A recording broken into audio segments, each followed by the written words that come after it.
Assalamualaikum warahmatullahi wabarakatuh. Innal hamdalillah nahmaduhu wa nusalli wa nusallimu ala rasulihil karim. Asyhadu an la ilaha illallah wa asyhadu anna Muhammadan abduhu wa rasuluh. Allahumma salli ala sayyidina Muhammad wa ala ali sayyidina Muhammad. Amma ba'd. Sahabat beriman yang dirahmati oleh Allah Subhanahu wa taala. Kita sebagai makhluk sosial terkadang sering menceritakan berbagai kehidupan kepada orang lain, baik itu kepada keluarga ataupun kepada teman. Namun, alangkah baiknya jika semua hal dalam kehidupan kita tidak diceritakan kepada orang lain.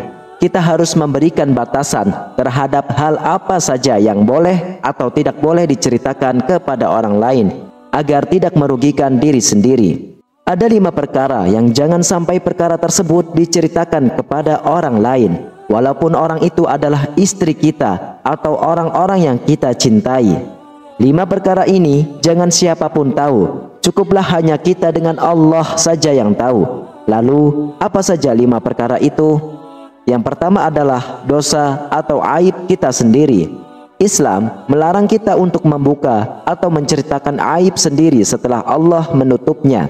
Rasulullah SAW bersabda, "Setiap umatku akan mendapatkan ampunan dari Allah Azza wa Jalla kecuali al-mujahirin, yaitu semisal ada seorang laki-laki yang mengerjakan sebuah perbuatan buruk pada malam hari, kemudian ia menjumpai waktu subuh dan Allah telah menutupi aibnya berupa perbuatan buruk. Lalu laki-laki tersebut mengatakan, 'Wahai fulan, aku telah mengerjakan sebuah perbuatan buruk atau jelek ini dan itu.' Maka itulah orang yang malamnya Allah telah menutup aibnya.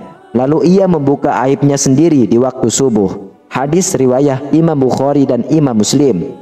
Syekh Muhammad bin Salih Al-Utsaimin rahimahullah mengatakan, al-mujahirin adalah orang-orang yang menunjukkan bahwa ia telah berbuat maksiat kepada Allah Azza wa Jalla. Rasul bersabda, "Setiap umatku dimaafkan, kecuali orang yang terang-terangan melakukan maksiat, dan termasuk terang-terangan adalah seseorang yang melakukan perbuatan maksiat di malam hari.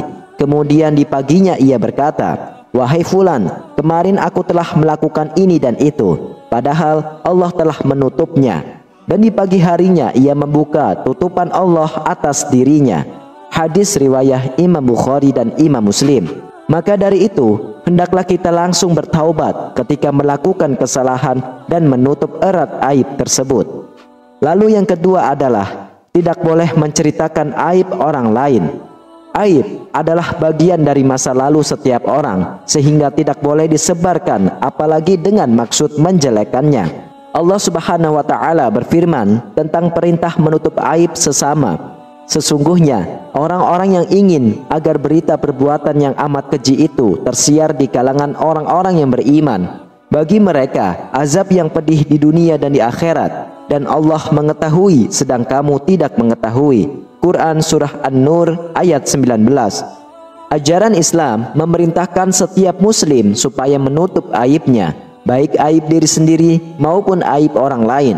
Rasulullah SAW bersabda, "Wahai orang-orang yang beriman dengan lisannya, tetapi tidak beriman dengan hatinya, janganlah kamu mengumpat kaum muslimin dan janganlah membuka aib mereka. Barang siapa membuka aib saudaranya, niscaya Allah akan membuka aibnya. Dan siapa yang dibuka Allah akan aibnya, niscaya Allah akan menunjukkan aibnya meskipun dirahasiakan di lubang kendaraan." Hadis riwayat Imam Tirmizi.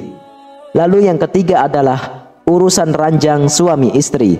Ada beberapa umat Islam yang terkadang terlalu terbuka, atau mereka yang baru menikah menceritakan hubungan intimnya dengan pasangannya, baik suami maupun istri, atau kepada teman terdekatnya, hanya untuk mencairkan suasana atau bercandaan saja.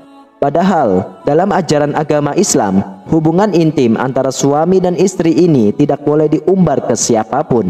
Merasa sudah sah, banyak pasangan suami istri yang memang sengaja berduaan dan menciptakan momen intim. Karena sudah sah, maka tidak ada lagi fitnah serta terhindar dari zina. Karena itu tidak jarang mereka mengumbar urusan ranjang mereka kepada orang lain. Padahal menceritakan urusan ranjang kepada orang lain adalah sesuatu hal yang sangat dilarang. Sebagai pasangan suami istri, jangan sampai dibicarakan atau bahkan diumbar kepada orang lain. Hal ini menjadi perhatian Rasulullah bahwa perilaku itu adalah terlarang. Rasulullah SAW pernah bersabda, paling buruknya kedudukan manusia di sisi Allah nanti di akhirat adalah orang laki-laki yang berhubungan badan dengan istrinya, lalu ia menceritakan rahasianya kepada orang lain. Hadis riwayat Imam Muslim.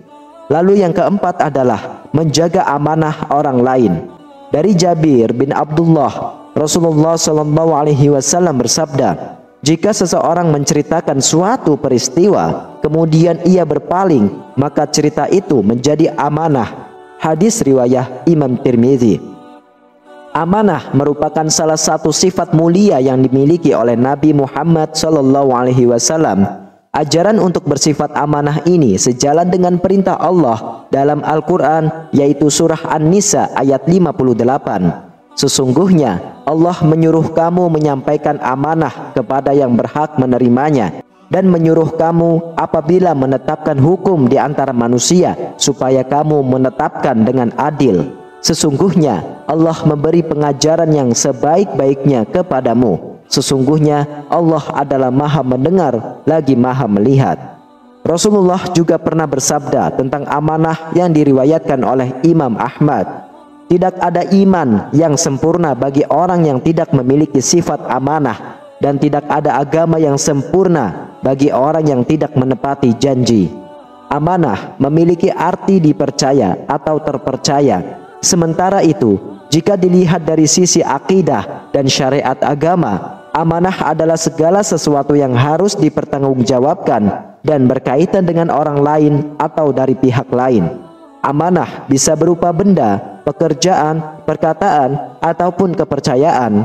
Maka amanah bisa berbentuk apa saja yang nantinya akan dimintai pertanggungjawabannya. Sebagai contoh, dalam pergaulan sehari-hari, kita sering mendengar cerita dari rekan atau sahabat tentang diri mereka dan juga orang lain. Sadar atau tidak, sebenarnya cerita-cerita tersebut menjadi amanah buat kita. Karena dipandang sebagai amanah, itu menjadi rahasia yang harus dijaga. Setiap cerita yang sampai kepada kita, pada dasarnya semua adalah amanah.